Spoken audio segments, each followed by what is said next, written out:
परिचय। हे रिया, मेरे पास एक जबरदस्त खबर है। मेरी बहन ने एक छोटे से बच्चे को जन्म दिया है। बधाई हो नेहा। तुम्हारा धन्यवाद रिया। मैं सोच रही हूँ कि माता के शरीर में शिशु किस प्रकार विकसित होता है। ओह, मैं तुम्हें बता सकती हूँ कि शिशु कैसे जन्म लेता है। तो आओ, अपने इस पाठ में हम मानव जनन के बारे में अध्ययन करेंगे। उद्देश्य। इस पाठ के अंत में आप निम्न करने में सक्षम हो जाएंगे: पुरुषों व स्त्रियों में युग्मक जनन की प्रक्रिया को समझना, आर्तव चक्र को समझना, निषेचन एवं अंतररोपण की प्रक्रिया को समझना, सकभरता के दौरान भ्रूण परिवर्धन के स्तरों को समझना, प्रसव एवं दुग्ध स्रवण को समझना। युग्मक जनक यह उग्मकों के उत्पादन की एक प्रक्रिया होती है। किसी जाति के नर एवं मादाओं में अलग अलग प्रकार के युग्मक जनन होते हैं।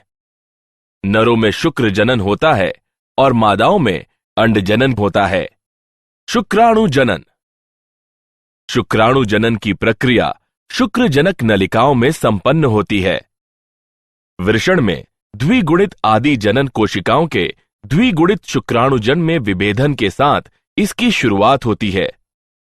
शुक्राणुजन यौवनारंभ के पश्चात विभेदित होकर परिपक्व शुक्र बनाती हैं, जैसा कि निम्न चित्र में दिखाया गया है।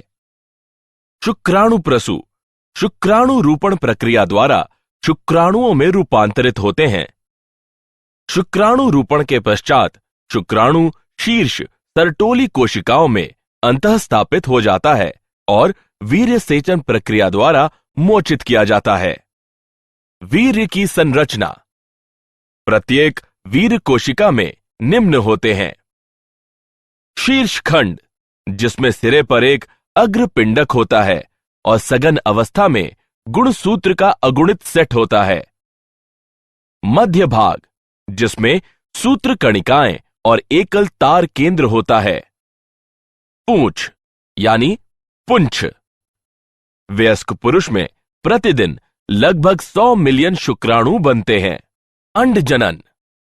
अंडजनन की प्रक्रिया जन्म से पूर्व आरंभ होती है, जब आदि जनन कोशिकाओं का समसूत्र विभाजन होकर द्विगुणित अंडजननी बनती है। प्रत्येक अंडजनन जन्म के समय तक प्राथमिक अंडक के रूप में विकसित हो जाता है। यौवनारंभ के दौरान प्रत्येक अंडाशयी चक्र में FSH एक पुटिका को फैलाने के लिए प्रेरित करता है और प्राथमिक अंडक अर्धसूत्रण एक पूर्ण करके एक द्वितीयक अंडक तथा प्रथम ध्रुवीय पिंड उत्पन्न करता है। शुक्राणु शीर्ष जब द्वितीय अंडक में प्रवेश कर जाता है तो अर्धसूत्रण 2 के साथ अंडजनन पूर्ण होता है। आर्तव चक्र। प्रायः स्त्रियों में यह 10 से 14 वर्ष आयु के बीच शुरू हो जाता है। यह लगभग प्रत्येक 28 दिनों पर दोहराया जाता है।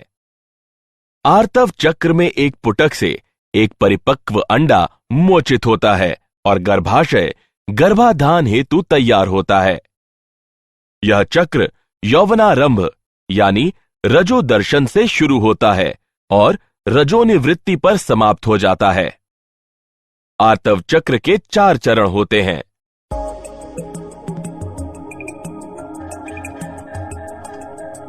मूल्यांकन। आगे बढ़ने से पहले आइए देखें कि आपने कितना सीखा।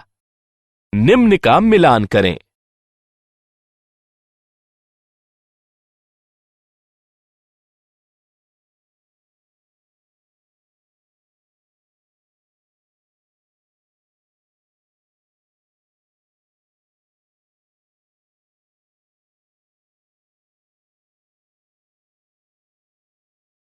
निषेचन।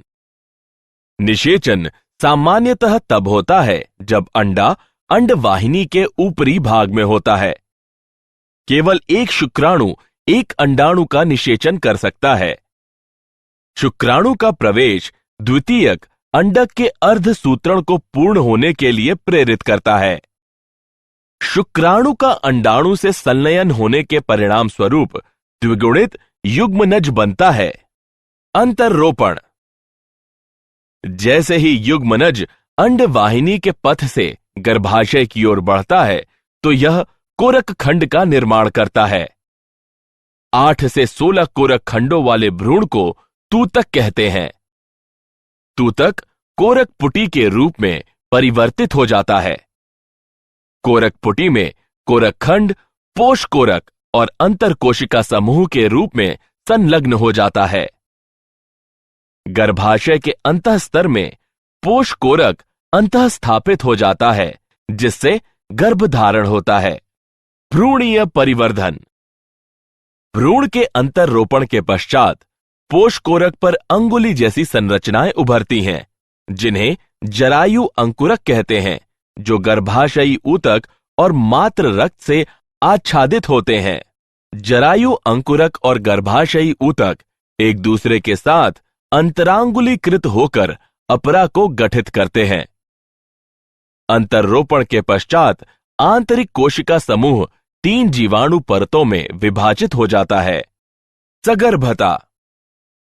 सामान्यतः यह अवधि 9 माह की होती है। 3 तिमाही में विभाजित होती है। पहली तिमाही प्रथम 12 सप्ताह हृदय का सबसे पहले विकास होता है, फिर तंत्रिकीय नली बनती है।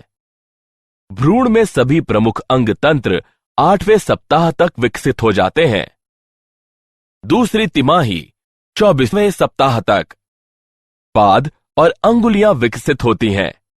पूरे शरीर पर कोमल बाल निकल आते हैं। आंखों की पलकें अलग अलग हो जाती हैं और बरौनियां बन जाती हैं। तीसरी तिमाही 40वें सप्ताह तक प्रसव के लिए तैयार गर्भ पूर्ण रूप से विकसित हो जाता है। प्रसव। गर्भ के बाहर निकलने की क्रिया को शिशु जन्म या प्रसव कहा जाता है।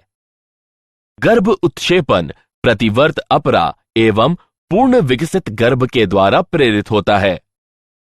गर्भाशय संकुचन ऑक्सीटोसिन के अधिक स्रावण के उद्दीपक प्रतिवर्त के कारण शिशु गर्भाशय से जनन नाल द्वारा बाहर आ जाता है। दुग्ध स्रवण। स्त्रियों की स्तन ग्रंथियों में संगर्भता के अंत तक दूध उत्पन्न होने लगता है। इस प्रक्रिया को दुग्ध स्रवण कहते हैं।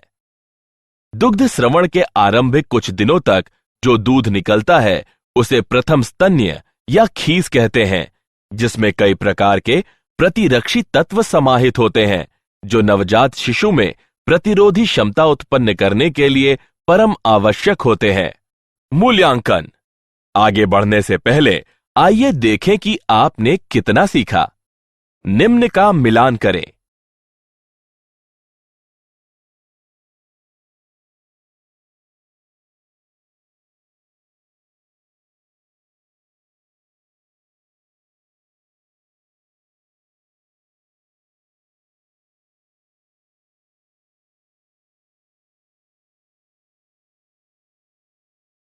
क्या आप जानते हैं, सहायक प्रजनन तकनीक के अंतर्गत माता के शरीर से बाहर एक निषेचित अंडे से परख नली शिशु विकसित कराया जाता है। यह निषेचन इन विट्रो फर्टिलाइजेशन कहलाता है। सारांश। आइए हमने जो कुछ सीखा है उसे संक्षेप में दोहराएं।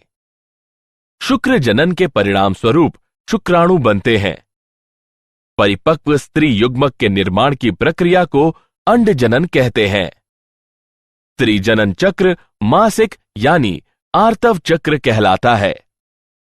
निषेचन के बाद युग्मनज का पुनरावर्ती विभाजन होकर कोरक पुटी बनती है। कोरक पुटी गर्भाशय में अंतर्रोपित होने पर गर्भधारण होता है। 9 माह की गर्भावस्था के बाद पूर्ण विकसित भ्रूण प्रसव के लिए तैयार हो जाता है।